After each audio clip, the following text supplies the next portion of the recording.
So Janice is a three-time founder of pioneering early technology companies, and also she has been awarded Oprah Winfrey Top 150. Like, this is a huge deal, right? And along with top innovation honors for digital safety for minors.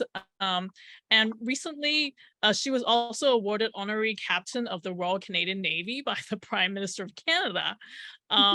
Yeah, so maybe Janice, you can tell us more about like how did this all start? Like, what was your background that instigated you to start this EQ exchange platform to help creatives and musicians? Thank you. Thanks, everyone. It's nice. Can you hear me okay? And it's really nice to be here. As you guys probably may or may not know, Elaine is completely infectious.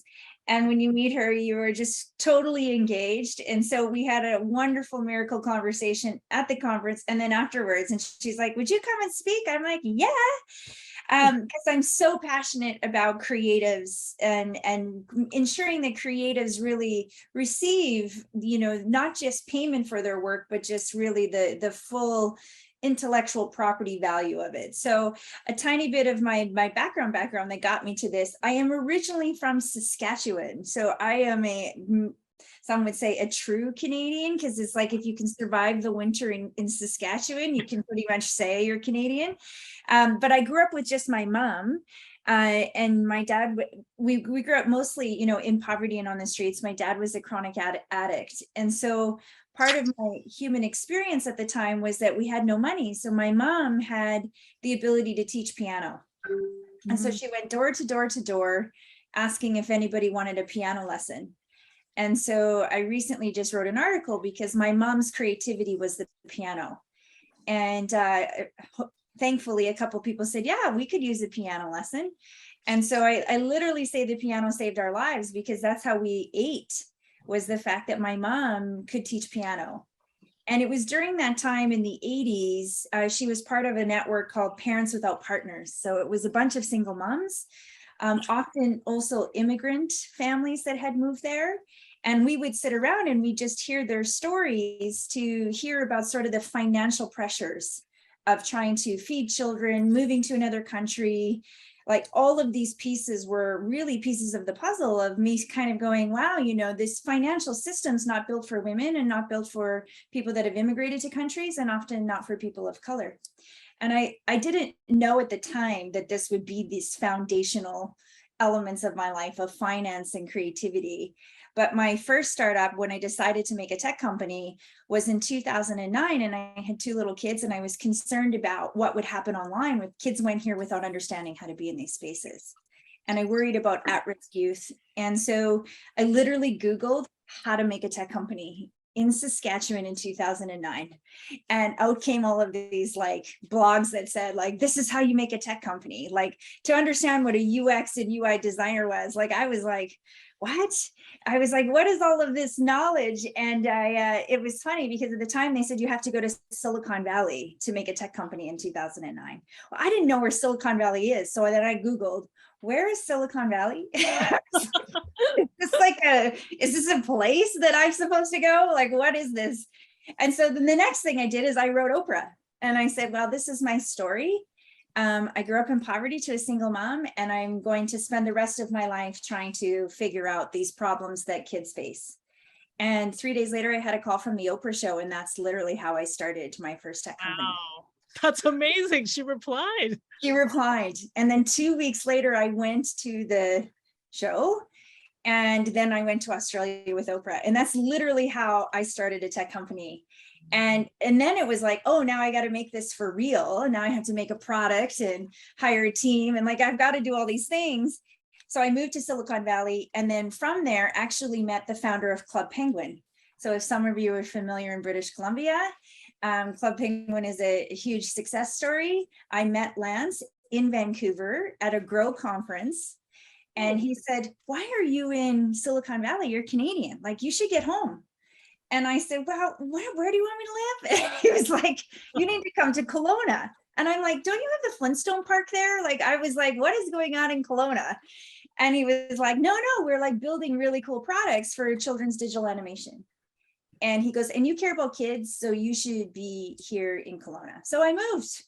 So this is how I found my way here. And so I spent 10 years running that company across all the 5 major sports leagues, really creating a safe haven where kids could engage with their favorite sports teams, but still learn values and still be safe. So we pioneered much of that early technology. And I really say that was kind of the first metaverse.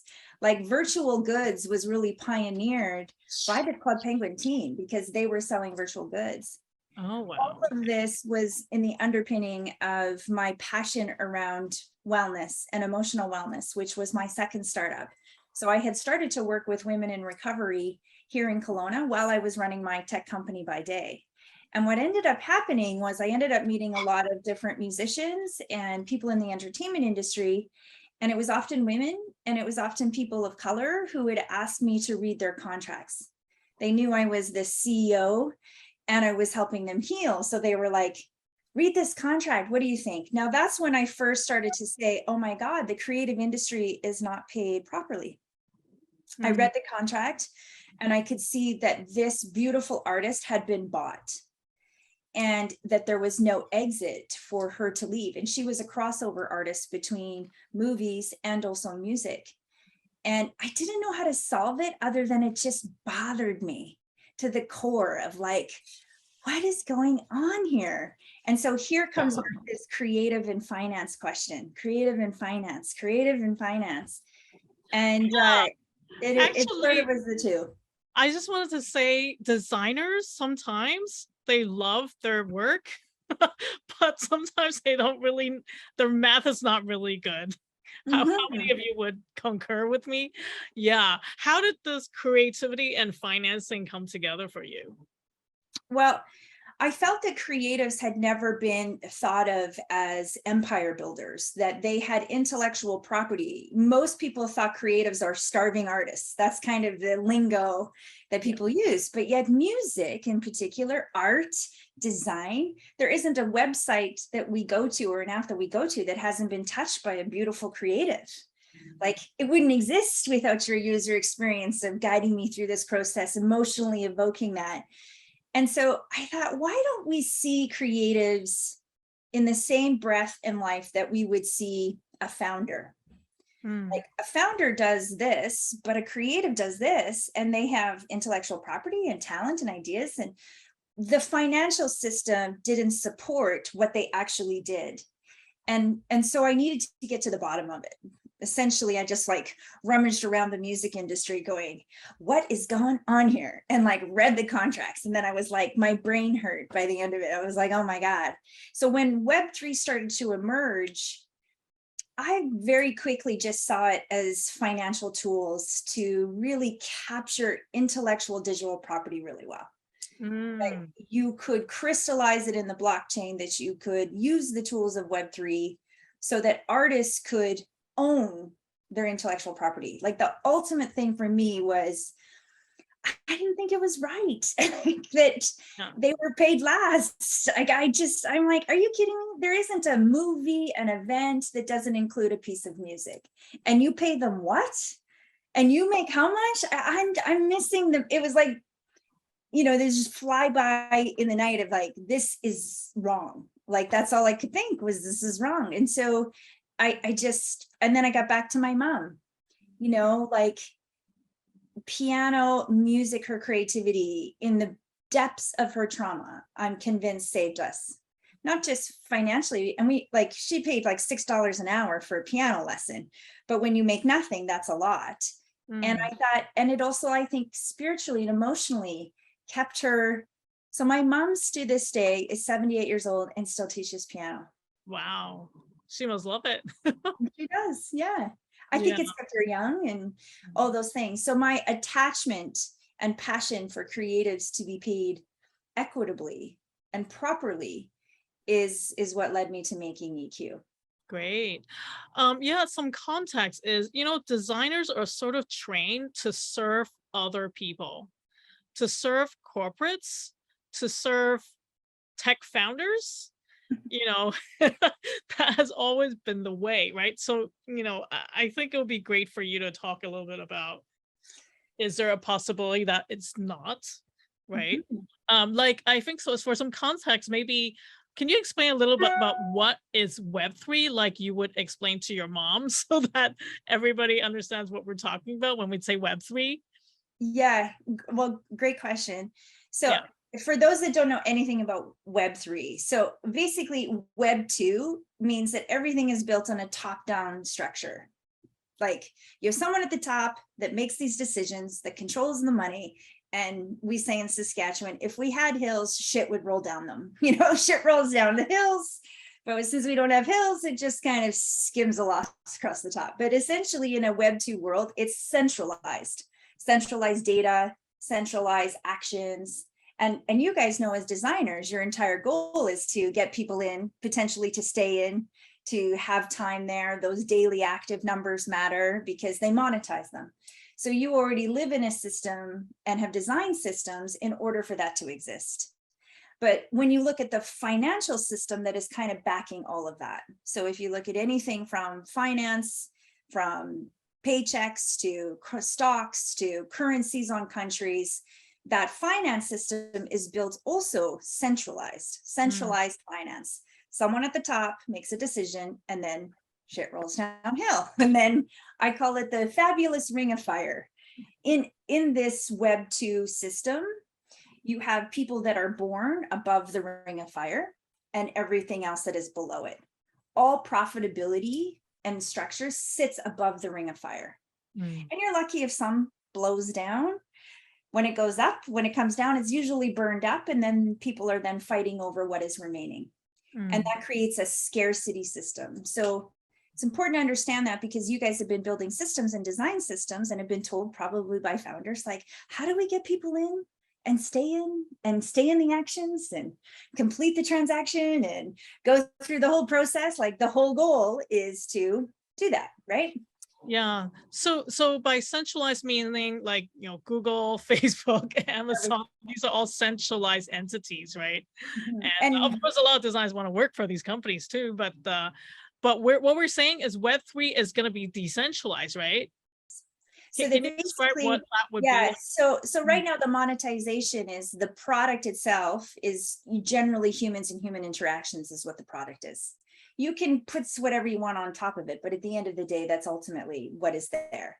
And it's able to be monetized because the data is all stored centrally, owned by FANG. Really, like FANG is their name, right? Facebook, Apple, it's FANG. You put it together, it's called FANG, which is kind of ironic. But so FANG sits above, they're called FANG. Clause in, it's kind of it. So it's like they own all that data, they own all those interactions, and they can monetize it how they see fit. In decentralization, there is no central data transaction. So that's number one. So you don't have a central data entity. It's all decentralized. And if you can imagine the galaxy and you have all these individual planets, and if you had a spaceship, you would fly to all these individual planets and you'd stop there and then you'd be like, oh, what's your currency? Oh, it's like SpaceX. Okay, I guess I'll use the currency. Then I go to the next place in space and I fly there. But those two places don't speak to each other or share data. That's decentralization. There isn't one currency of the galaxy. Everyone's own planet basically picks their currency. And the actions and the users that are in that galaxy all benefit. So my time is monetized. Basically, if I'm going to give you my time, what are you going to give me back for my time? Versus Web2 that steals your time and they monetize it. Here, we call this the mutual exchange of gifts. You have a gift to come. I can use this tool. I'm going to come here and we're going to exchange our gifts. Yeah. But they're going to be equal versus a top-down system. You have a decentralized system. Right. Yeah. Because right now, when we use Gmail and Facebook, they own our data, right? There's a lot of privacy issues, but that's probably all going to change. Right. Okay. There's only 3 major cloud providers. So in the entire world of digital, there's really 3 major cloud providers, right? Amazon Cloud, who doesn't use Amazon here, right? AWS. They're not making their money off of their commerce platform. They are making their bank on the AWS because that's all cloud infrastructure that they monetize. Right. So there's really only like Azure, which is owned by Microsoft, Amazon, also part of FANG. They own the other part of it. I think Google has now, dipped into cloud, and then you have sort of this exchange, and then all of that lives on a phone, Apple, that uses Amazon. So it stays in FANG. Right.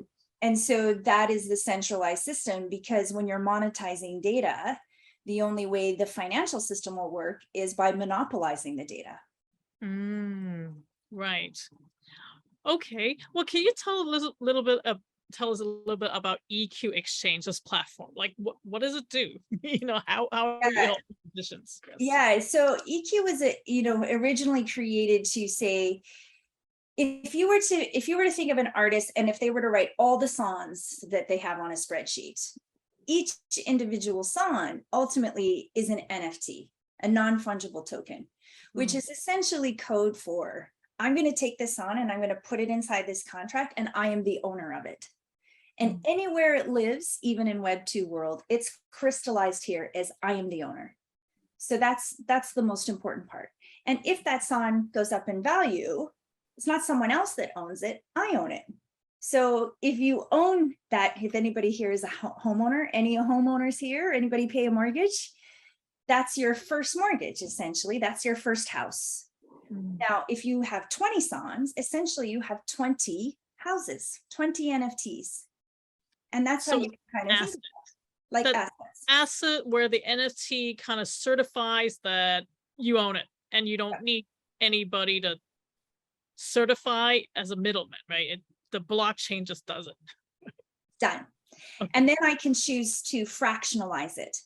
So this is what we do at EQ. We first teach the artists how to gather their assets and make them digital assets. Then we can do what's called fractional ownership. Anybody heard of shares? You can like buy a share of this or a penny stock of this. Essentially, you can do that with music and all digital assets. Essentially, I'm going to buy a share of this, and right now the price is like 5 cents because no one knows who Billie Eilish is. And then she decides to put a song called Ocean Eyes on YouTube, and every little girl in the world wants to listen to it. Imagine if you owned that stock. That'd be worth something, right? You'd be like, oh my God, I bought Billie Eilish's stock and now she's Billie Eilish. My little girls are convinced that they discovered her, but now had they bought her NFT, had she had one, they really could say I discovered her. So now that's what you can do with any digital asset. So take yourselves as designers.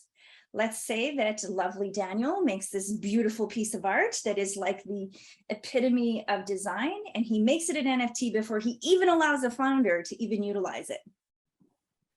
And someone's like, wow, Daniel's going places. Like his designs are pretty good. Now I can come as a founder and I can say, hey, Daniel, can you come and do that design over here? And you'd be like, well, mine's already NFT'd, so you can license it from me, but every time that it plays, you better pay me. So that you now have proof that that is in fact yours. And I can license it from you in a licensing deal. So I could sync your design, which they do in music. If you ever watch a movie and, when you hear a song, you're like, oh my God, I'm on that song. Like, who's watched Stranger Things here? Does anybody know the story of Running Up the Hill?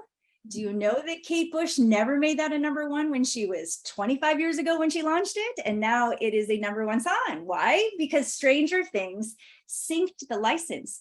She made $1.5 million, more money than she ever made in her career 25 years ago in one day from that song. Wow. Because it was licensed. They had to pay her as a license. So what you can do in Web3 is think about all these. If you were just take a spreadsheet and say, I make dogs really well, I make this really well, here's my song, and I'm going to make all of these NFTs as mine, my intellectual property. Now, if someone wants to use that, they can pay you your fees to design a version of that, plus they could license your NFT. Right. Okay. Let's dig deeper here. Okay. So I understand music, because like a piece of music is like what, 3 minutes, 5 minutes music. That's a kind of singled out piece. Also as art, like people's art, like it's a digital piece, an illustration also. But as UX designers, sometimes we design things that are interactive. Like, for example, if it's like a iPhone app and, there are several screens, and then we work with the client together on it. So there's a chicken and egg thing, like who owns what, right? Like if you are Great servicing the question. client, they own it usually. How do we as designers? Right. So you would create a joint licensing agreement, no different than an artist has to work with a producer or songwriter. They all collaborate on one piece and then that is split. But let's say that I come to you as a founder and I say, I need to get 1 million users in, like, can we get this UX going? Like, I need, what can we do? What can we do? Let's just say that that's my quandary. And you happen to have experience as well. I've done this and this and this, and this is what this is, and this is my method, and this is the system.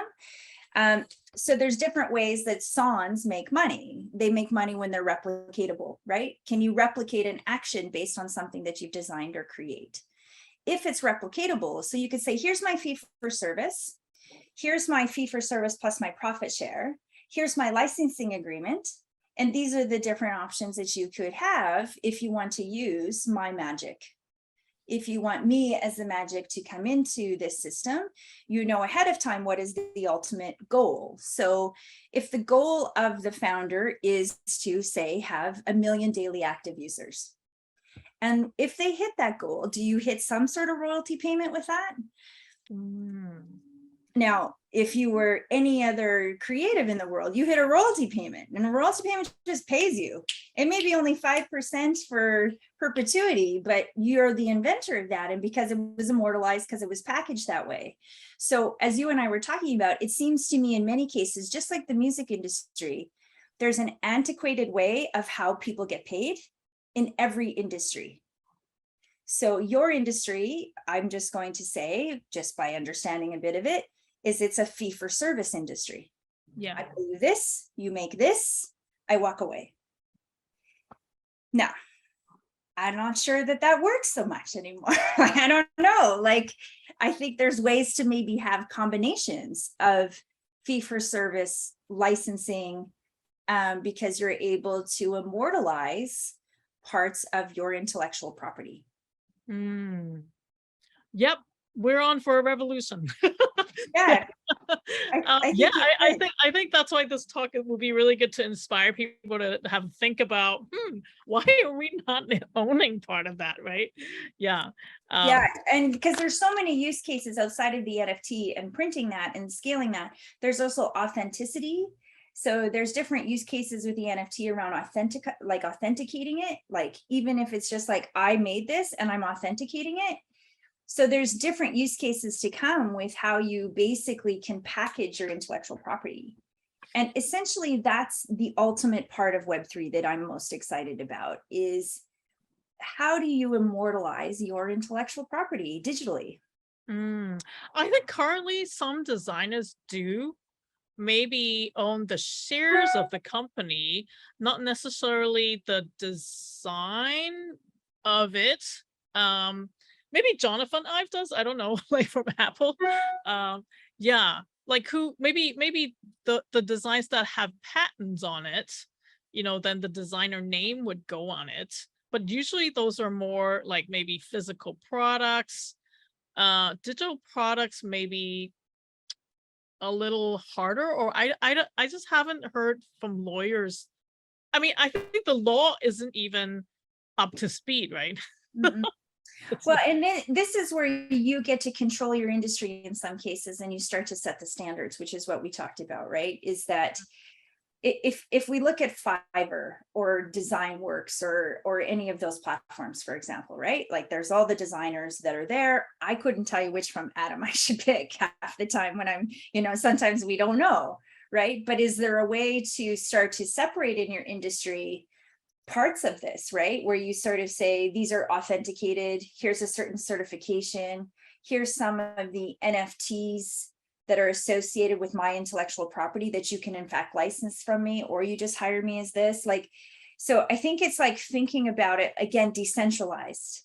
See, that the Web2 world has conditioned everyone. Someone from the top is paying you who happens to be at the bottom. It's kind of, you're the founder, you come do this, I pay you. That's the system. in decentralization, it's different. It's like pieces of different things that you can bring together, and you say, okay, this makes sense for our industry. Not all things will make sense for your industry, but certainly some of them will. Some of them will be very important, especially if you really know your shtick, right? You really have perfected that after years of being in the grind of this. I would say further to the share point, and certainly in decentralized companies, I think more and more designers need to be asking this, just like I ask artists, is if you're going to design for a Web3 company, ask if they have a token. Ask what protocol they're built on. So you may take a combination of the fiat, a combination of their token, which is the shares, and a combination of the chains protocol that they're building on. So that's in the wealth generation that is happening in Web3 projects, because you have the protocol, and everybody here probably knows Bitcoin. That's really a protocol. Probably have heard of Ethereum. That's a protocol. But there's like, God, thousands. Every day there's a new chain. There's really only going to be 10 that are really going to probably own the landscape. But that's gold that's up for grabs. Yeah, I think, okay, maybe to explain to the audience a little bit better is I find the analogy of the protocol, the chains are like different train tracks, all over America, so right now, a lot of these chains are competing, right? They're competing to be the biggest, fastest, best out of all the chains. So possibly, like at the end, there will be a few dominating ones, right? Like what happened in the Web 2.0 boom and bust, right? Yeah. So, but I actually see chains like the land under the train track, and I see the companies as the tracks. Oh, so, the company as the tracks. Yeah. See, protocols are built like countries. Okay. Yeah, definitely not Dogecoin. So like protocols are built like countries. So they have digital gold, and it's finite. So when you first mint a protocol, you set a supply amount. There will only ever be this much. So in Bitcoin's case, there's only 21 million, I think, Bitcoins left. Yes. And then they're all minted, the supply's gone, that's it, right? So think about that as our resources that are in our country. So what do we have in Canada? Trees, that's a finite resource. Oil, that's a finite resource. If you're from Saskatchewan, potash, that's a finite resource. Like, we have resources, and our currency, stablecoin, is backed by our strength of our resources and the strength of our stock market. That's how centralized countries operate. In protocols, they operate exactly the same way, except they have digital gold, digital resources. That's the amount of supply of the chain. And then they put a stable coin. So a stable coin is backed by real world assets. So a stable coin is what you buy a coffee with. You don't go to the coffee shop and buy with gold. You go to the coffee shop and you use your Canadian dollar. That's the stable coin. But the Canadian dollar is going to be okay because it's backed by all these resources. Protocols are the exact same thing, just digitally.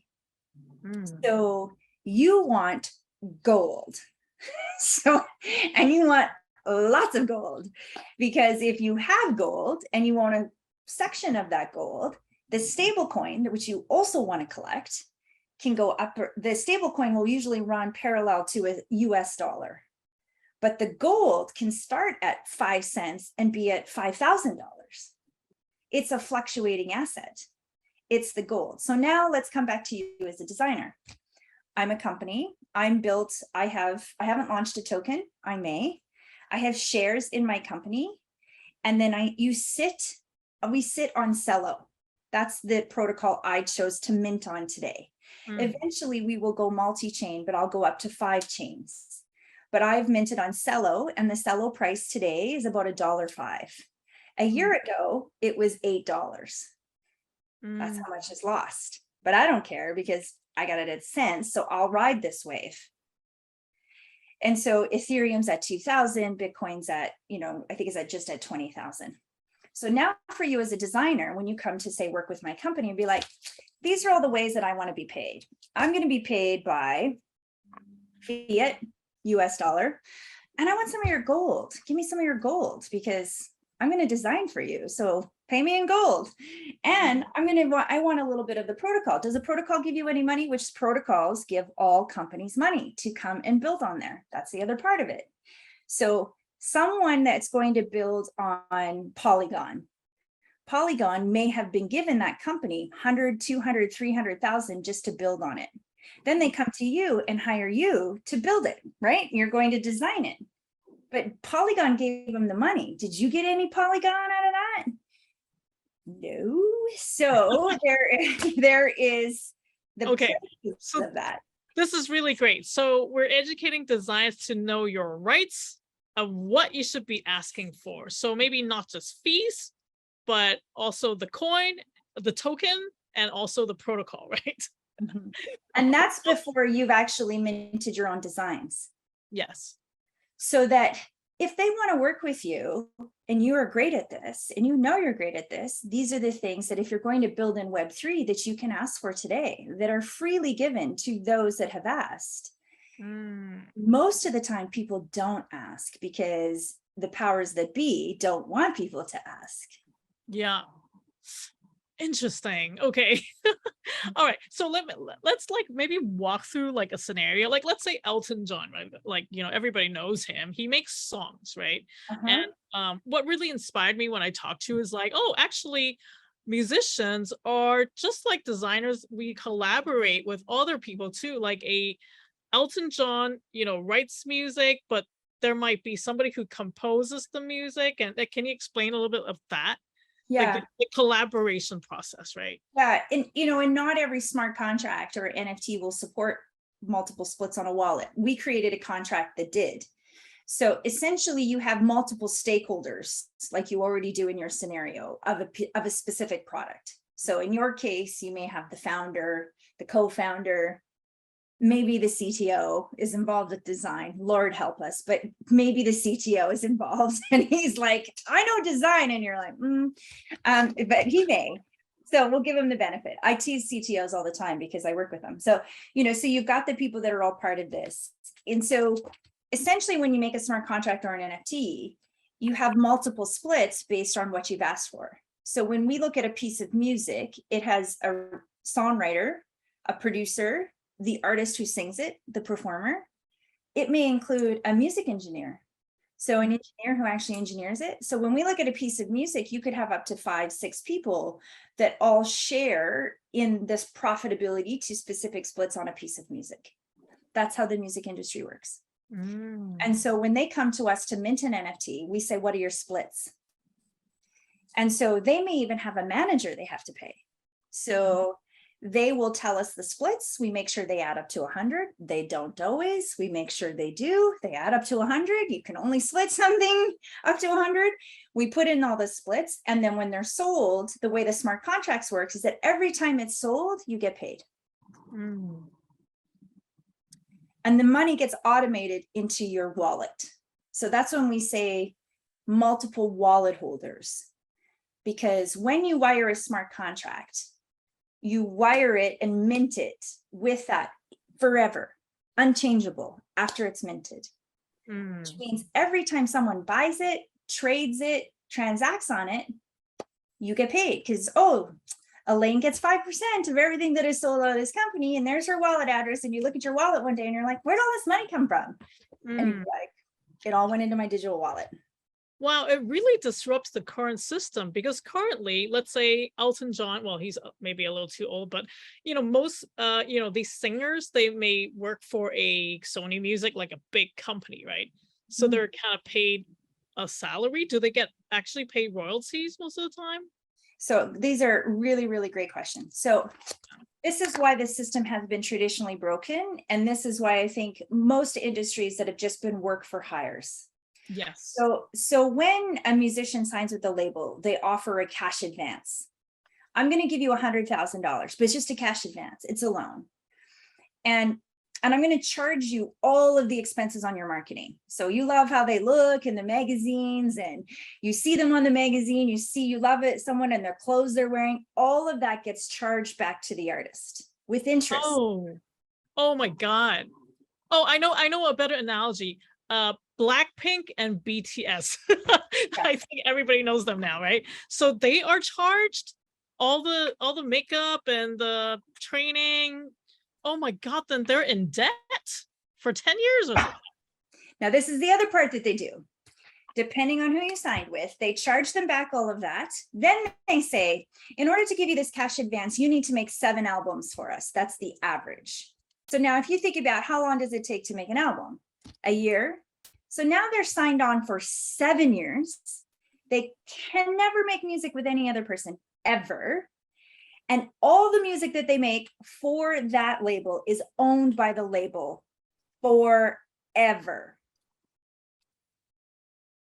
Wow. So BTS, who we all love, Blackpink, who we all love, if they were signed into a system from the beginning, chances are their contract would look like this. We're going to give you a cash advance. We're going to take the first 50% of all your royalty payments.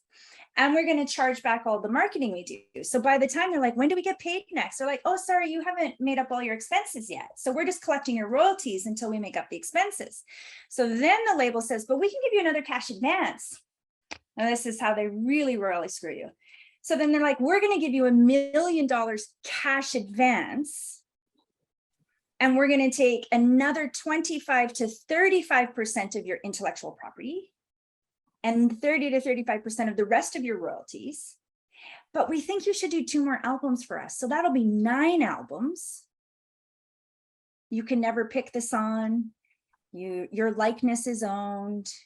You're in the system. Now we're all listening to their music, unbeknownst to us, loving them, thinking they're amazing. Every time the BTS guys show up, I'm like, right in. I think they're amazing. And then I'm like, oh, fuck, they're like never getting out. Now, well, it's like modern slavery, right? I mean, servitude. So then this is what is the next level of this happen. So these artists run out of money and the label will only give them so many cash advances. So now you have something called distribution platforms. They're like, oh, BTS, we'll get you on that playlist. Let's say that they didn't become uber famous, if they were, and they needed to get on a playlist on Spotify. Those are all bought positions, bought and paid for. So they'll say, we'll give you a cash advance of $50,000 on your future royalties. We're going to take 30% though, when we pay this back to you. And we'll get you on the playlist because we have the relationships. So now you have the labels and the distribution partners taking all of that. And by the time the artist is done, which often artists, does everybody know that like the sophomore jinx, like when you see the second and the third album and you're like, this has no creativity. Why does this suck? It's because then they start to figure out, wow, I'm never getting out of here. Mm-hmm. And then they start to figure out, oh my God. And then you have an executive saying, let's try this on TikTok and let's see if this goes. So they have no creativity left. Now they're just controlled. And then the label shelves them. Do you ever wonder what happens to some people? You're like, they made 2 great albums and I never heard from them again. Not by choice.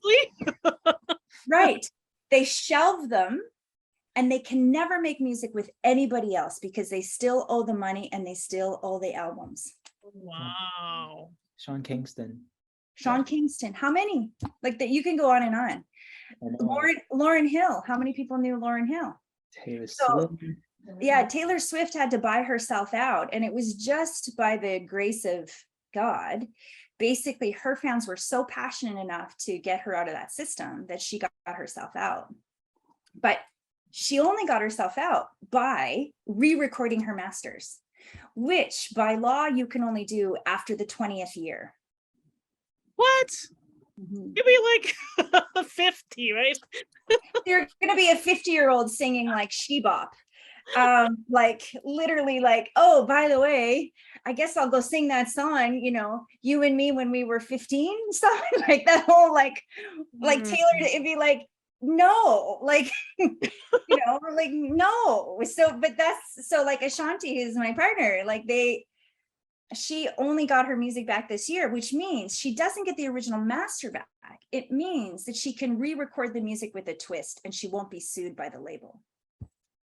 But she has to pay to re-record her own music. So she has to go hire a producer now. She has to go hire a studio. She has to remix the music, re-release it, and hope that her fans listen to that one so she can get paid instead of the one that was from 20 years ago, who someone else is getting paid because she doesn't get paid that. So now that with internet and TikTok and YouTube and all that, is it getting a lot easier for the artists and musicians to get known, compared I to think so. I think it's easier for an artist to be more like, I think it's more open so they can kind of say the gig is up. Like, I don't need you to make me famous. I know how to work my algorithms. Like, I know how to work my own.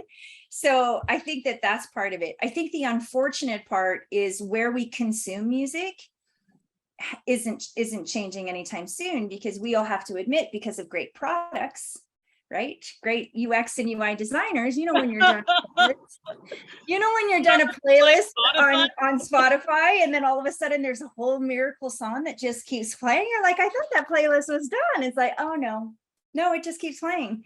And then all of a sudden you're there for like 2 hours. So in that case, unless we want to change our habits, which now comes down to the fundamental, most important job that all of you do, is you guys are kind of some of the masters of the keys in some of these cases, right? Because you understand intuitively what will make that customer engage, stay longer, click through, click out, be there. What's the feeling and emotion you want to evoke when you're there? And all of that makes for a pretty hard product to walk away from. So what about the designer of Spotify? Let's think about that. Maybe we should invite that speaker next. Does that person, did he make an NFT, or she? I don't know. No, definitely not. Most designers in the companies don't own the IP. It belongs to the company, I would say. Yeah.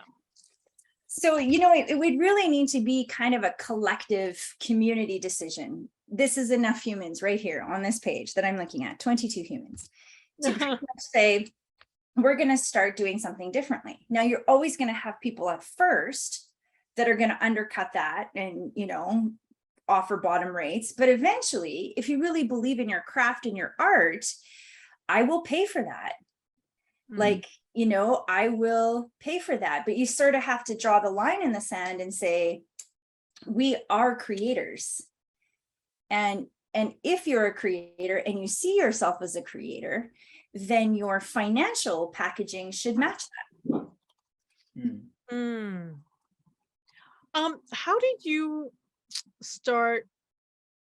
Like, I'm just thinking, as designers ourselves, like, how do you start negotiating that? Or, for example, how does your music, the singer, Ashanti, like, she used to work for music labels, right? So she basically broke off and she's doing it on her own, right?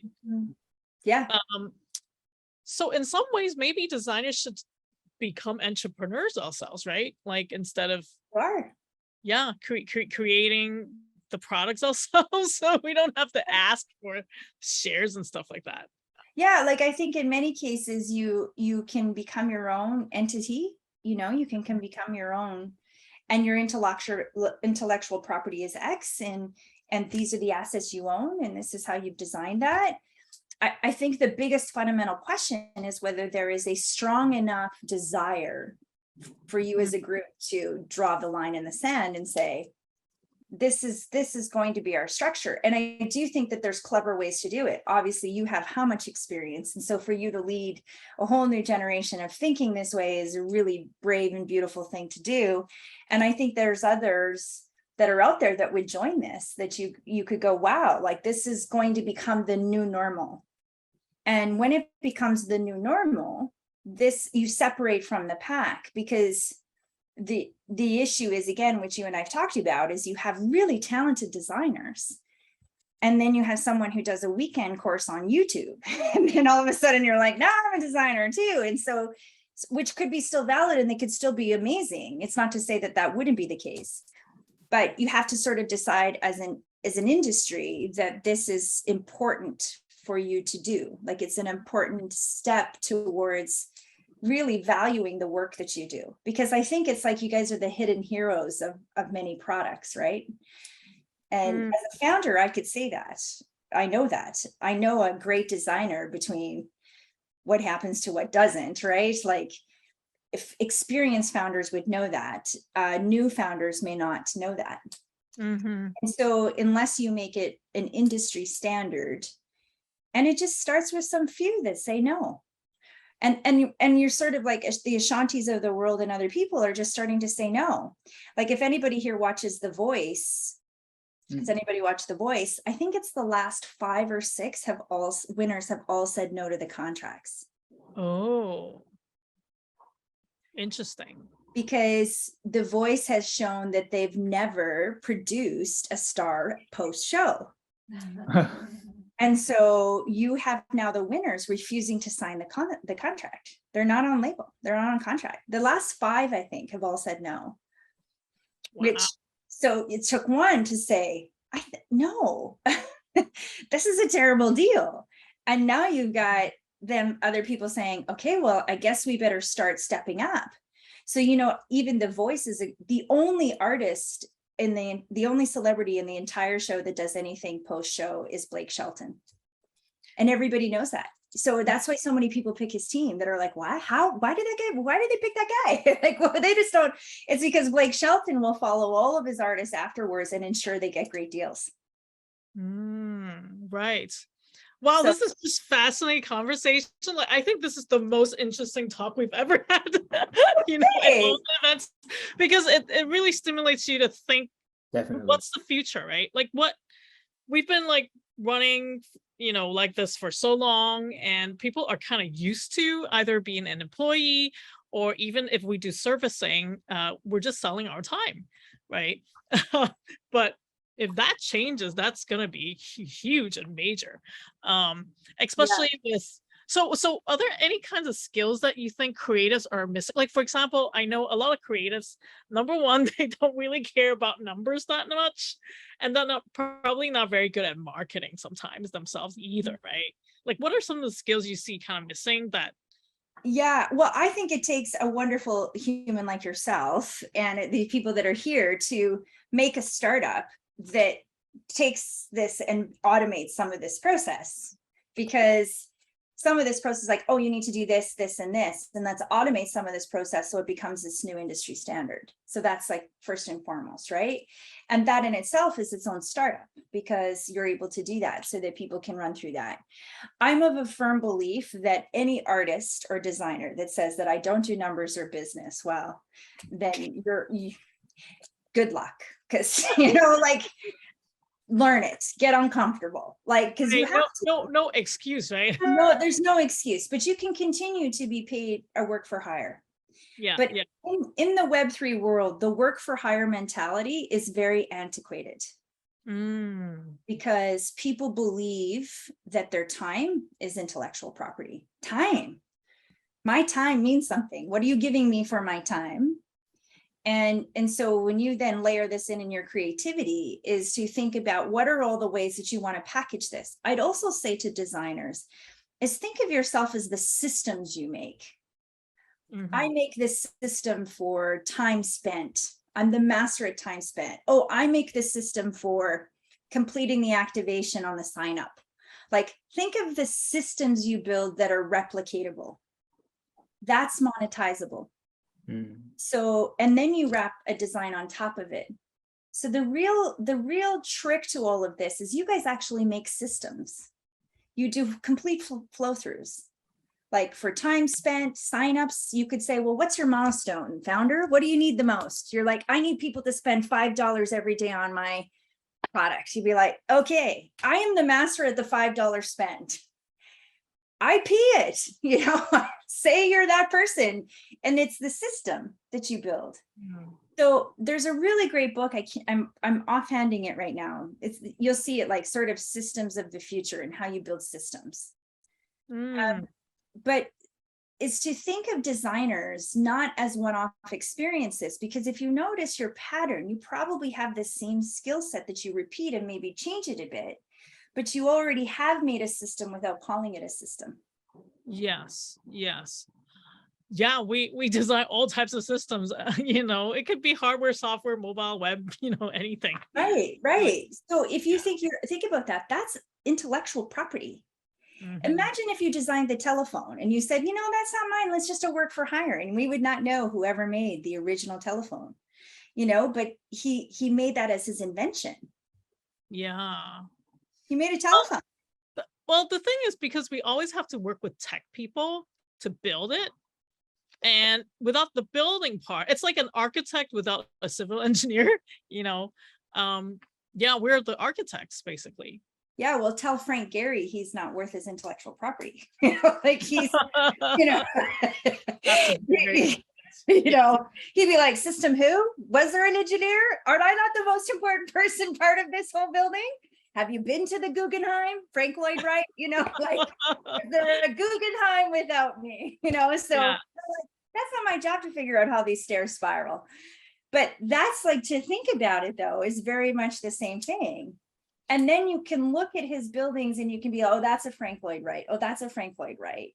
And there's a really interesting also now designer in architecture. And she's passed away. I'm failing on her name right now, but she's her. Yes. Yeah. Mhm. So her designs are now going to Metaverse. So I don't know if you know that. Oh, I just got a yeah, wow. So you mean like her original renderings are People are buying them and putting their head office in the virtual version of her buildings. so who's gonna benefit from that? Because she They licensed it. Oh, they licensed it. Oh wow. Okay. They leased the model. They leased the 3D model. Interesting. And now they say our HQ in the Metaverse is, what's her last name again? I'm afraid. Yeah. Yeah. My husband's an architect and he loves her and said, you know, like, and so I said, you know, she's in the Metaverse. And he's like, what? I'm like, yeah. He's like, but she's not alive. I go, I know, but her designs are now in the Metaverse. So if you couldn't get the building, but now you've got the Metaverse. So now you can say our HQ, yeah, Zaha Hadid is now, Yes. we have a Zaha Hadid original designed Metaverse. Wow. Where do we find that? Just Google it. You'll see it. Okay. Yeah, just Google Zaha Hadid Metaverse and you'll see that someone used her, one of her designs. Yeah. Everyone's Googling right now. What? You know what? I also want to show the community your work. You know, because as creatives, we're kind of cross-border sometimes. Like some people are also artists and illustrators on the side, and like it's not definitive just UX designer like this. So maybe you can walk us through like what is your site about and what does it do? Like, yeah. So thank you for that. So this would be just your general website for those right now. When you hit launch the EQ app or the new EQ, if you hit launch the EQ app, you actually go into the marketplace. So this is now connected to the chain. So these are actually all mintable on the blockchain. So the front facing of it, although this is a web app, we had to do the front facing and it's hard to build some of the web app criterias inside of here. So this is the current marketplace of what is for sale. So then you can see sort of the membership that fits you. You can follow an artist. So if you were to click open and hit one of them right now. So if you hit, can you explain the membership again? So that's just right now they're free, but it's for us to start to, it's interesting. We went far away where you just connected with the digital wallet. And then the artists were like, but I want to know who my fans are. So we had to go back to like, can you make a profile? Can you do? So we've kind of gone back and forth. So if you hit create NFT up in the corner there. Okay. So this would say that you are a verified collector or you are an artist. So basically this is coming soon, the verified collector. And then this is for an artist. So basically, if an artist wants to come and build an NFT with us, they would come through here, and then we would walk them through the process on how they can mint an NFT. So you teach them too how to do that. Okay. So a collector is like an investor as well, right? Pardon? A collector is like an investor as well. Yeah. So if you go to what's live now, so these artists have already minted in the marketplace. So this is Jay Holiday. He is a Grammy Award winning artist. He's making a comeback. This is his current, again, what he has for sale or what's coming soon. This is a little bit of who he is. So if you go back to live now, you can read about him there. And then you want to hit, let's say you hit support. Support now. Support this one. Yep. So if Okay. you hit support now, Oh, okay. now we're going to walk you through the process of how you could buy his NFT. I see. Yeah, you So have to link your wallet, right? Yes. yeah, so if you don't have a wallet, you'd create a new EQ wallet with a magic link. But if you have a wallet, you would then connect the wallet and then it walks you through the process to buy the NFT. Okay. So how do you know which of these musicians NFTs are valuable? Like how We don't know. you don't know? You know, some of it is in the eye of the beholder. Some of it is like, well, if Jay Holiday makes a comeback, he won a Grammy once, will he win it again? And now you're holding the NFT, right? So, you know, the music space is so new that we still are experimenting with like different types of NFTs and what should all go in the NFT and what should have value and doesn't have value. So there's still lots to experiment specifically with the music space. And we're like literally just scratching the surface. Oddly enough, as you guys are looking at this, the very first time I pitched, you guys would get a kick out of this. The very first time I pitched to a crypto native fund, they said that my UX and UI felt too much like Web 2 and I didn't understand Web 3. Because he said it was too easy to get in, that it can't be a real product. It's too easy to get in? Too easy to get in, too easy to navigate.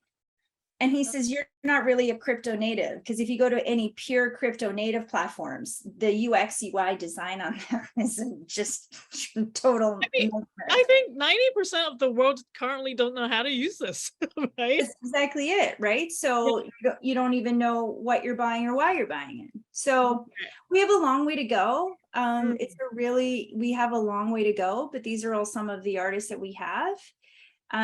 But you know, we're getting there, you know, we're slowly getting there to make it understandable to what we think people want to buy, to what's going in it. So if you were to hit, for example, if you go to Ashanti, go to number 5. So if you opened Ashanti's and hit support now, and if you scroll down, you'll see what you're getting when you buy it. Oh, streaming royalties. You sharing royalties? Vinyl, is that a real vinyl that gets sent to you? Oh, okay. What's a merch bag? It's a surprise bag. It's her merch. Okay, I see. So being a fan, you kind of are in the community and own part of the success, right? Yeah. Okay. So then, and then if you keep scrolling down, you should see the charity that she supports. So then if you click on charity up there beside it, so she's giving 1% of all the sales to Hip Hop Public Health Inc. Interesting. So then those are the minting details. So this is the contract address and this is the token. This is the blockchain that we used. Right. And then if you had a profile, it would show up in your wallet. It would show up in your trophy case. Okay. Okay. Maybe let's back up a little bit for those who don't know what we're talking about in terms of smart contracts and what the hell is ERC 1155. Can you explain it so that your mom understands? Yeah. So this is really important for you guys to know. So that contract address is basically when Ashanti minted this, the blockchain gave it that address. And it's saying that's the address for what is in this that's confirmed. And if you bought this token, and I looked at the contract address, it would take your wallet and this contract address and say, that's the owner. Can never be changed, can never be modified, can never be deleted.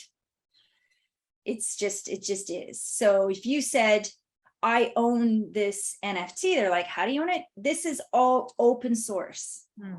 I could literally search all the wallet addresses on Cello and I could look and I could see, oh, there's Shanti's. Oh, there's the wallet address. Oh, there it is. Oh, that's what it is. It's solidified in the blockchain permanently. Yeah. So it's time stamped in the cloud, basically, right? On a chain. Yeah. On the chain, right? Yeah. Of which nobody owns. Okay. And it can't be sold because if you look at the contract address, what data are you selling? Like what cookie can they give you? Nothing. So I bought it with this wallet address. This is the contract address. Now Ashanti has her wallet address. So every time someone buys this, it reads the contract. And And what's in the contract is her wallet address and the percentage that she receives from the sale. Right. So is this the platform where her music is promoted, or it's mainly where the ownership it Yes. is? Yes. Okay, it's the ownership. I see. Yes. So if she wanted to, so if she went on Instagram, how would she sell a piece of her royalties and how would you really know what you bought? That's true. You can't go to Spotify and say, Ashanti says she's selling me her royalties. Can you give me some? They'd be like, no. Right. We're And- here. You Mhm. can't, there is no really way to facilitate digital ownership and digital transactions. Right. Yeah. And it's up to Ashanti how much she mints, right? Like needs to be, there needs to be rarity. Like if she mints a lot, then it's not gonna be worth that much, right? Well, it depends. So this is sort of what's interesting about it. So this is what I see as the future. And hopefully a great UI UX designer is going to build this for me one day. So this is the challenge. I see Ashanti like Monopoly. So everybody here play Monopoly at least once in their life or know about it? Yeah. Imagine that the board was Ashanti. And if you were to look down at this board, you have Park Place. And then you have like that B-side song, like Charles Street, and then you have Get Out of Jail Free. And if you were to like move around the board, you could essentially pick up her digital assets at every place that she places one. Now, let's say that you also haven't, you Olive collectors, you all have it and you're like, oh, I just need one more Park Place and my board's complete. Well, you're like, I own one. Do you want to buy mine? And they're like, yes. And if I get them all, I get to go on tour with Ashanti for the year. Now something that had no value has value because Ashanti's decided you have to own every piece on my board and you're on my plane. Oh my God. Yeah, so there are different grades of fans, right? The highest grade gets to spend time with her. But now on the secondary marketplace, yeah, is you say, I'm not going to sell it to you. I'm going to put it up for auction. So now you have highest bidder. So now you're going to have someone that's just going to buy it because they're going to speculate. Eventually that fan's going to break and have to pay me. Like eventually they're going to break and find the money and they're going to, and it now has value. But now you're Ashanti. And so she's like, how are all your assets? What are the value? You're like, oh, you know, that Charles Street that I thought was worth nothing is now 100 grand on OpenSea on a secondary sale. Now she can leverage that to have better funding, fund herself, be paid it. Now it has assets. So the real future game of this is a game of Monopoly. And if you were to list all the NFTs, some will be royalties, some will be collectibles, some could just be a vinyl, some could be a backstage pass, some could be like, I'm going to give you my Grammy Award. Like, you know, you don't know, right? Because so this, now imagine if the band that you love the most in the world, let's just say it's BTS. And again, they list all their assets and then you plot them on this board. I think there's enough fans in the world that be like, damn, I need that piece. I need that last piece of the puzzle. Right. So now let's take you as a collector. So let's say that you like a little bit of music, you like a little bit of fashion, you like movies. Imagine all the media assets that you like, and you have your Monopoly board. So someone comes and lands on the things that you own, they pay rent. Yeah.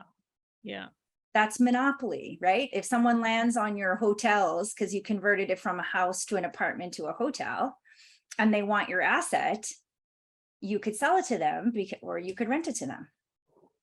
Super interesting.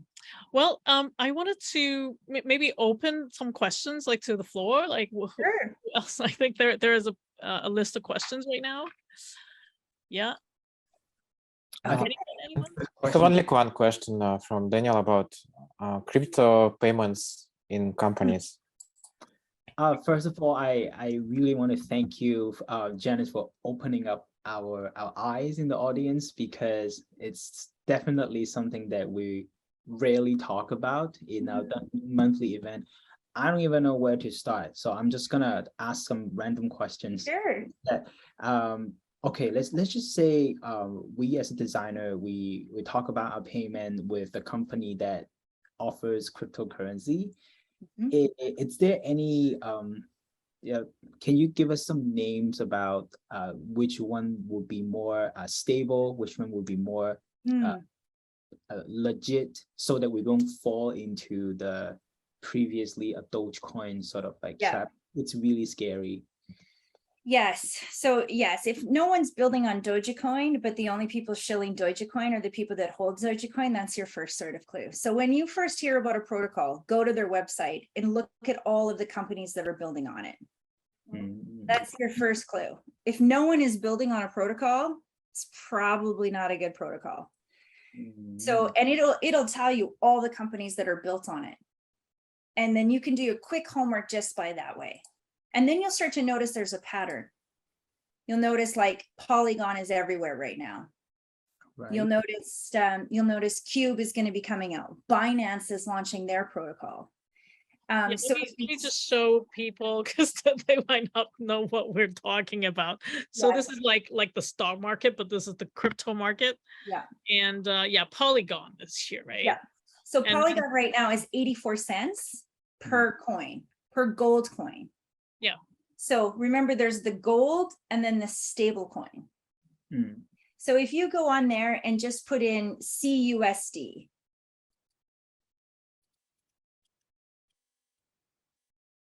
so that's the Cello dollar. Oh, this one. Yeah. So that's a stable coin. That's not tradable. Ah. But you may put some of that when you just want to buy a coffee on the exchange of when you're on Cello things. Cello isn't it, that's the same coin that EQ Exchange is using, right? Yes. So now go to put in Cello, CELO. Okay. That actually is the gold. Oh, okay. See, every single protocol has stable coin and gold. So now if you put in Matic. Why did she choose Cello? I read the white paper, and originally it was built to solve climate change. So it actually, at the center of it, built within the protocol itself, which means every time the coins are used, it automatically deposits a percentage of that into a climate collective that is community run to buy land to preserve in the world, to essentially replant and save the rainforest and other places. The second part that the chain was built to do, which is all in the blockchain, it's built into the protocol in the white paper, was to actually feed kids worldwide. So it had a lot of food insecurity programs that it funded just by virtue of using the chain. It was built from the ground that way, where many chains now are trying to tack on goodwill, like all corporates, right? Oh, now you suddenly care about the climate because everybody else does, but you never cared about it last week. That kind of a component. But Cello was actually built that way. It's also an EVM compatible chain. So when you're building an ERC 1155 token, that token is like building in Java. That's kind of like the way to think about a type of token. An ERC 1155 is an industry protocol that will work on every Ethereum based. Now, it's not the Ethereum chain, it's just the type of programming. So it's like, think about it like HTML. Okay. Like ERC is the type of programming. Now, Matic, Cello, all of those are what we would call EVM chains. The contracts are portable. Now, if you built on Solano, not EVM compatible, completely different computer language that someone made up. And you're like, oh, now if I want to build on it, I got to learn this whole language. It's very annoying. But in this case, so Matic is the gold. If you buy Matic, you can hold Matic and it will change in price. Interesting. So let's say that someone comes to you and they say, I'd like you to build my DApp. And I'm building it on Polygon. I'd come right here and be like, what's the price of Polygon right now? Okay, so it's 87 cents. If I hold this, and then you look historical prices, I think at the peak, it was up to like $5. So you kind of do a back history and you say, will it get back to the peak? Look at it. I think it went up. And then if you go back the last year, you can see. This was the peak here. Yeah, so it went up to $3. Yeah. Will it get back there when the market comes back? So let's say that you're going to make that bet. Well, I'm going to get paid for a quarter of my projects. It's going to be paid in gold because I'm just going to play in these chains. So then what you basically are going to have is a digital wallet. Now, MetaMask is terrible UI UX. Oh yes. Oh my God. It's so confusing. Yes. Someone needs to redesign that. But it handles lots and lots of different currencies. Some wallets only handle certain currencies. You're going to come a time between now and 2025 where you may have 5 different digital wallets that are holding different assets. Okay. It's just kind of weird that your wallet is your browser, right? Yes. And I think most people are like, don't really understand that. And it can be, you know, I have my mobile. So I have this how, if you're in Canada, Newton is great for us. So if you're in Canada, Newton is awesome. Newton app? Newton Exchange? Yeah, if you just put in Newton Exchange, yep. And if you go to them, Canada, yep, there you go. I actually think they could be based where you are. They are the best in Canada. So you can connect it to your bank account and you can e-transfer your money direct from your crypto account into your bank account. Oh, but do you actually own the private keys to your crypto? Here, yeah. Yeah. Oh, okay. So now in this one I use for like daily things. So if I want to switch from different wallets or move things over, I use this one because it allows me to directly deposit into my Canadian bank accounts. So if I want to deposit into my US accounts, I use Coinbase. So because they have different rules. So like Canadians are very strict with crypto, but they let Newton come in and start with crypto. So now going back to your scenario of your question, someone wants to work with you. You could say, well, I want to be paid part in USD and part in Matic or part in Celo. If they're building on Polygon, for example, they will have been paid in Matic already. They will have reserves of Matic. So when someone works for me, I ask them what they want to be paid in. CUSD, Celo, or USD. Right. That's awesome to know. This month, our channel became a discovery channel. Well, the good news is that and then this is what you can do when you get paid that way. You may take some out right away to pay your bills, but others you'd be okay to let it ride. And then all of a sudden that $5 could be $6 that you left in your wallet to sort of play, and then you kind of watch it go. And then you can move stuff out into your regular accounts. I have to be honest that I pay myself only in crypto now. And I leave it in lots of different wallets spread over 4. And I take it as I need when I have to use Canadian dollars or US dollars. And the rest of the time, I let the asset change over time. And when you need it, it's instant. So this is the other part too. If you have international clients, they can pay you within a millisecond with no fees. No wire transfers, no, like I have all my developers in Ukraine and I pay them all through crypto. Wow. Right. How do you buy your coffee? Right now I'm buying my coffee with USD or with Canadian dollars because no one takes crypto. Right. How long do you think it's going to get mainstream? 3 years. 3 years? But every other country will move before Canada. But Dubai is already like showing what currencies and what wallets they'll take. Wow. Because you're going to see now is that once people understand the 3 layers that I mentioned, right? So you have the shares of the company, the stable coin, and then gold.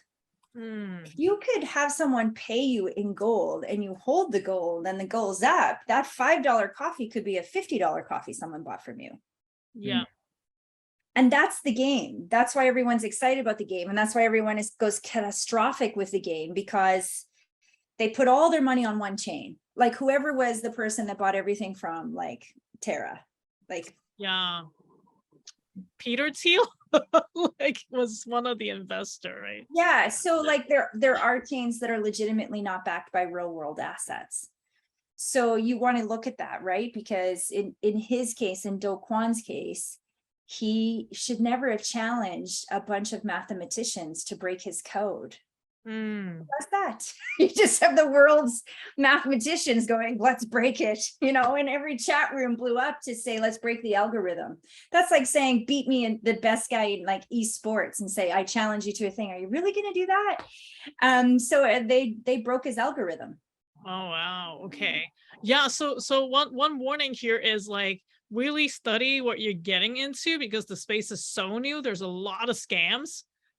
Like, don't just blindly believe in stuff. You have to do your homework, right? Yes. Yeah. And the first clue is like, who's building on it? That's your first clue. Like if you are working with a company that's venture backed, that's chose a protocol, chances are you're going to be fine. But now's kind of the time because all of the chains have bottomed out. They've all lost enormous value. Right. Which means they can kind of only go out from here. Yeah. So, I have a follow-up question, if I may ask. Janice, you have. I'm happy to see music industry is not adapting the new method of getting paid, and you're already an expert of it. On behalf of our organization, because we always want to help more designers to to stand your ground, to be able to negotiate with the clients, or even have some sort of recognition like a badge to let everyone know that, hey, we are legit, we shouldn't get underpaid. Do you have any advice or any like thoughts for organization out there to set the standard, or somehow how do we utilize this piece of new technology to do something benefit to the community? I'd say you already have something fabulously called IxDA. So I think it could be fascinating for you guys to explore, because this is so new, even an authentication of your designer. So even if you say, if you are authenticating the level of the work or the designer itself, that's a good use case for the blockchain. And you would basically overnight can build a marketplace that says that if you're a designer with this certain credibilities, you can come in and here's your NFT that certifies your credentials. Something very simple. Has a badge, one of you fabulous designers will make that. And it's like, oh, I'm part of that and I'm certified. My work has been verified, it's been certified, and this is my verification of that. And I've put that into an NFT with my name and my credentials, and this is who I am, and this is what it is. So then you sort of then take that marketplace the next step forward. If I'm looking for a designer to hire, do I look at Fiverr, or do I look at this marketplace that has proven verification with all the proven NFTs that I can open up and say, okay, that's actually a proven designer, it's safe, it's been verified, the work is here. Yeah, like last time, the analogy was like, it's Michelin star restaurant. So maybe our designers can have a Michelin star or IxDA star. Yes. Because right now the employers are so confused about the sea of unqualified people also, right? Right. Yeah. So that gives you exactly. No, Michelin was actually made by the tire company, which I find fascinating.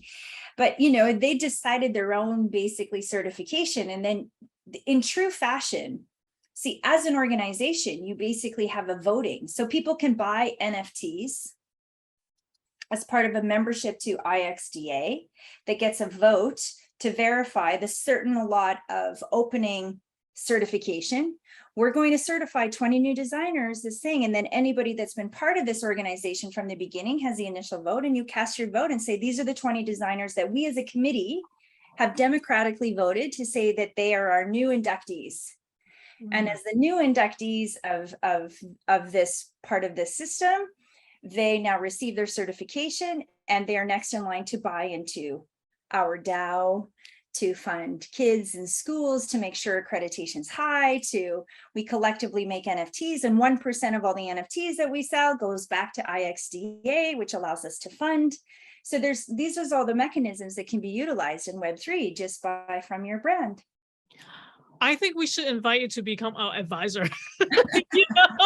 Seriously, like maybe we should also become like a DAO. Okay, just for the audience here, a DAO means decentralized autonomous organization. Can you explain a little bit? Because like nonprofits like us, could be DAOs, right? Yeah. So essentially, you guys are perfectly set up to be a DAO, because essentially you're a cooperative of designers, right? You're already a co-op. Some of you remember back to my Saskatchewan roots. If you ever drive through Saskatchewan, you'll see a co-op gas station, a co-op grocery store, and a co-op bank. And you get a co-op number. My mom still has her number, and every year she gets her 50 cents. And she's like, see, that's why I'm a member, honey. I'm like, Mom, but you don't buy gas in Saskatchewan anymore. She's like, but I'm a member. And she gets the AGM where she still checks the box as a card holding shareholder of the Co-op of Saskatchewan, which, by the way, now is a multi-billion-dollar organization. And it is the most successful co-op before there was DAOs. DAOs are co-ops. Essentially, you have a membered organization that buys things and certifies things that the organization uses. And it was created by farmers who said, we buy food, we buy gas, and we bank, yet we're all poor. So let's make our own. And so the farmers of Saskatchewan made the co-op. That's how it started. And so they then sold membership cards, and then they collectively pooled their money and bought gas that they all went to. And then they paid themselves back the dividends of holding, and then they left the rest in the bank to make other investments in the community. And it is now called the Connexus Credit Union. And it is now one of the most successful DAOs and banks in history. So, and it all started from, what do we as a collective group of people have in common that we want to put together, and what do we care about, and what do we want to do for each other, and we're stronger together. So if you take IxDA, you're all here as a collective group of designers to get better at your craft, to be paid more equitably, to be acknowledged for your work, to have a legacy of your work, not just fall into the waste paper bin of another job that you did while you scour to find the next one. And you also want to ensure that the quality of your work is acknowledged, which means the accreditation of it is important. The education is important. Yep. And that's no different than a really great restaurant. The chef is a Michelin star, to, you know, a writer who gets 5 stars on the New York Times. Like, we all have a certain amount of collectiveness. So in your given organization, you can actually sell, even right today. So a couple good use cases is like Friends with Benefits. That's a well-known farming out DAO, which essentially people buy the NFT. You could set the NFT at $50 as the membership to the future DAO of this. And as an owner of this, this will be the share of the collective DAO. And you basically buy membership to eventually be involved in here. You could go to some of the companies that you've worked with already and say, we would like you to participate in the DAO. We're starting our fund. Okay. And you start the fund, and then the fund funds accreditation, future education. It funds projects. If other startups, if people want to work with anybody from IxDA, here's our template of how you work with one of our designers. We need equity. We need a piece of the puzzle. We need a piece of that. And as part of this organization, a piece of those shares that you earn as an individual will go back into the DAO because you're a member of the DAO. Wow. My mind is exploding now. It's like there's so much to think about.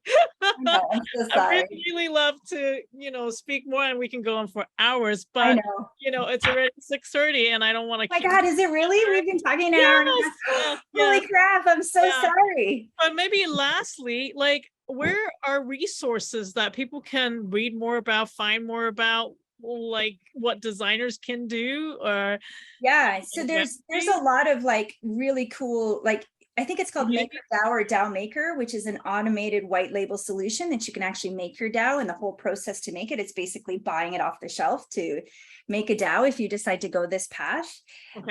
I think like there's like a couple of things, like Crypto Whiteboard on YouTube has some really good, nice, informative, like 2-minute videos. Okay.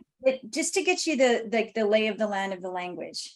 And the more you sort of like go through those videos, I say spend 30 minutes each day of just learning, like you'd learn a language, because it's kind of a language. Okay, so like 30 minutes, you're on the video, you spend 30 minutes, you kind of learn, and then you get the lay of the land. And then you go, okay, I have the fundamentals. It's like Mm. learning a new language, right? Some Yeah. of you have had to learn a new language. I'm learning Italian badly right now for 30 minutes with Rosetta Stone every day because I'm going to live in Italy. And so that's why my speaker show. So the whole part of that is that once you have the fundamentals, and then you say, okay, well, let's look at our major needs and wants. So as an organization, what are your major needs and wants? And you say, okay, now that if these are our major needs and wants, what are the tools that are available or the examples that already exist that would fit our needs and wants? Then you just make them. Mm. So most of this tech is open source because it's Web3 tech. Yeah. Some of it is like 0 layer. Some of it is like literally buy the package and build it, and you can spin out a marketplace and start to talk about this. And then you just kind of work your model like you do with everything else. I think it's such a fascinating story, and I think be prepared for pushback because founders are not going to be like, what do you mean? And be like, too bad you don't use me, I guess. But like once they get over that, once they get over that and they're all like, what? And then they realize, well, they need to work with you because you're the best, then they can pay you equitably. Mm. Awesome. Awesome. Okay. Any last questions? And Janice, how do people contact you? So best way is like hit me up on Twitter on a DM, like just be Janice. If you're on Telegram, if you're not on Telegram, you should be on Telegram. If you're on Telegram, Janice EQ. And also LinkedIn is great. Like I find those are my email is super, super busy. And as you know, Elaine, I do reply on LinkedIn. So Yes. Yes. I'm responsive on those platforms typically. My assistant mans my email. So you could email me too at janice@eq.exchange, but I'm happy to come back. I'm happy to spitball ideas. My entire passion in the world is that creatives be paid equitably. Yeah. And that you have wealth generating sustainable careers and that you're not always a work for hire. So I'm so on par with you. yes. Yeah. I think designers usually just don't know enough to fight for that. Yes. Yeah. Yeah. Well, and this is why they have people like all of you to be able to fight for this, right? Because this is why this is so important. It's just important that someone just say, this is going to be the new way.